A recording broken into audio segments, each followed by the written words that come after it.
Sí, amigos de Dumas Informa, hoy es un día importante porque se está conmemorando el Día Mundial de la Conciencia, imagínense, un 5 de abril. Esto fue promulgado por la Organización de las Naciones Unidas hace 2 años, en el 2019, y se busca en este caso promover una conciencia global en el mundo. Pero esto es un llamado a los gobiernos, ¿no? A los agentes sociales para que fomenten la cultura de paz y amor. Vamos a conversar con la licenciada Maribel Jaén, ella de la Pastoral Social, licenciada, para que nos comente, ¿usted qué entiende, qué comprende con esto de Día Mundial de la Conciencia? Adelante. Muy buenos días a todos. Bueno, cuando me hablan de la conciencia, quiero pensar que se está hablando del conocimiento que se tiene, pero que no solamente es la acumulación del conocimiento, sino también tiene que ver con las actitudes de las personas. Y cuando hablamos de las actitudes, estamos hablando de los valores de las personas, de sus formas de lenguaje y de su accionar en lo concreto.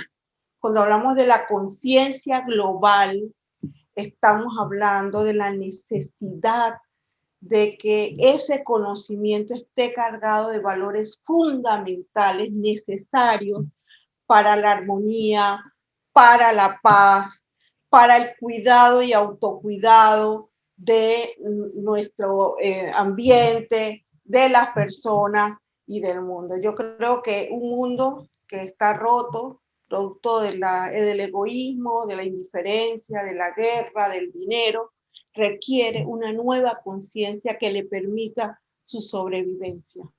Licenciada, pero cuando estamos hablando de 2019, todavía no estaba la pandemia y han pasado muchas cosas, ¿no? ¿Cuál es el escenario que usted observa? Fíjate, yo creo que las Naciones Unidas siempre han estado trabajando mucho sobre una cultura de la paz. Recuerdo que eso en la UNESCO se estuvo desarrollando hace mucho tiempo, incluso en Panamá, algunas universidades se creó una cátedra de cultura de paz a nivel de las universidades públicas y particulares en este país. Entonces yo creo que ha habido una preocupación latente sobre el tema de la necesidad de un mundo más humano, más solidario. Entonces, claro, en el 2019 se establece esta fecha sin imaginarnos qué es lo que iba a ocurrir unos meses después, lo que se da en China, en Wuhan, y luego ya concretamente en la región en Panamá desde marzo del 2020. No nos imaginábamos que esa conciencia muchas veces basada solamente en el poder y el tener tenía que cambiar por la sobrevivencia de la humanidad. Entonces yo creo que fue es una fecha importante, que no solamente se debe conmemorar, celebrar la fecha, sino construir políticas públicas para incidir de que haya una mejor situación. Sí, se habla de fomentar ideas de actividades, ¿no? Por lo menos educativas, culturales, sociales, pero en el mundo se ve con el tema de la pandemia que han aflorado otro tipo de sentimientos, ¿no? La Claro, sí. corrupción, la mala distribución de las cosas, toda esta situación, licenciada. Sí, sí, fíjate, yo creo que la pandemia nos llevó a una experiencia inédita en la actualidad. Yo creo que eso es muy importante. Una situación que reflejó la vulnerabilidad y la fragilidad que vive el mundo. Un virus que atacó a todos por igual, pero no en las mismas condiciones. Un virus que reflejó y desenmascaró la terrible desigualdad en el mundo, desigualdad sistémica en el mundo y que quedó demostrado. Un virus que también nos dijo que teníamos que regresar a la célula básica de la sociedad, o diríamos los católicos a la primera iglesia, que es la familia. Una familia muy fragmentada, una familia en muchos casos en una situación de violencia. También la pandemia nos demostró que la tecnología había quitado al hombre como el centro y había empezado a controlar también los bienes de la creación. ha llevado al desequilibrio que está llevando ahora, reflejado en el cambio climático y reflejado también en muchos de estos virus que se ha demostrado que forma parte de una actitud irresponsable basada en el tener, en el poder de muchas veces de algunos poderes económicos en el mundo. Yo creo que la pandemia también llevó la tecnología, las redes. Yo creo que no solamente habló de la corrupción en ese momento, Dumas, yo creo que la corrupción estaba, lo que ahora se refleja con una mayor situación. Yo creo que, como te decía, desnudó la desigualdad.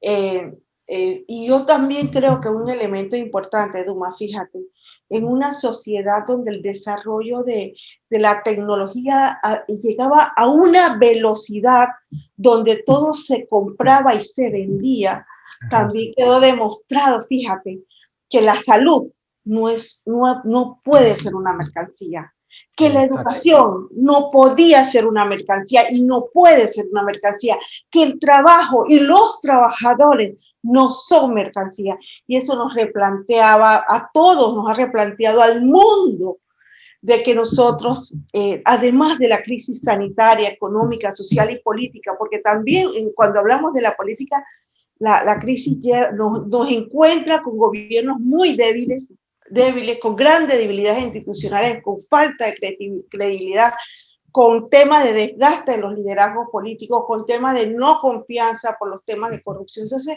nos encontramos con una crisis que además, como decía, que es sanitaria, económica y social, una grave, pero una grave crisis ética. Y eso es importante en este día de la conciencia de cuál debe ser lo que nos dirige, ¿no? Cuál debe ser la ética que debe dirigirnos a que todos podamos reflexionar. Así es. Oiga, ya para finalizar, licenciada Jaén, dice la ONU, ¿no?, que los gobernantes, las sociedades deben de trabajar guiados por los valores de paz y amor. ¿Usted qué piensa? Fíjate, yo pienso, como te decía, hay un tema ético donde hay como dos paradigmas. Uno, fíjate, después te he hablado de tu antecedente, uno que tiene que ver con la visión de que la sociedad tiene que desarrollarse sobre la base del dinero y del mercado, del individualismo, del consumo, del control. Y el otro debe desarrollarse sobre base sólida donde esté la persona, hombres y mujeres que viven en condiciones de dignidad. Y entonces es muy importante eso, donde hay solidaridad, donde hay respeto por la persona, por las diversidades, por la ecología, por el ambiente, por el reconocimiento de los otros. Yo creo que eso es muy importante. Yo creo que la pandemia, en medio de estas dos visiones del mundo, yo creo que la pandemia nos debe replantear una oportunidad como sociedad, como organizaciones, como movimientos, que es de generar diversas formas de organizaciones, de espacios, de construir, de reconstruir los espacios, agendas que permita conducirnos hacia una sociedad más humana, más solidaria, más responsable, donde pueda estar guiado por el autocuidado de cada uno de nosotros. Así es. Bueno, muchas gracias, licenciada Maribel Jaén, de Pastoral Social, conversando con nosotros. Le agradecemos su participación, licenciada Maribel. Gracias. Gracias a ustedes. Muchas gracias.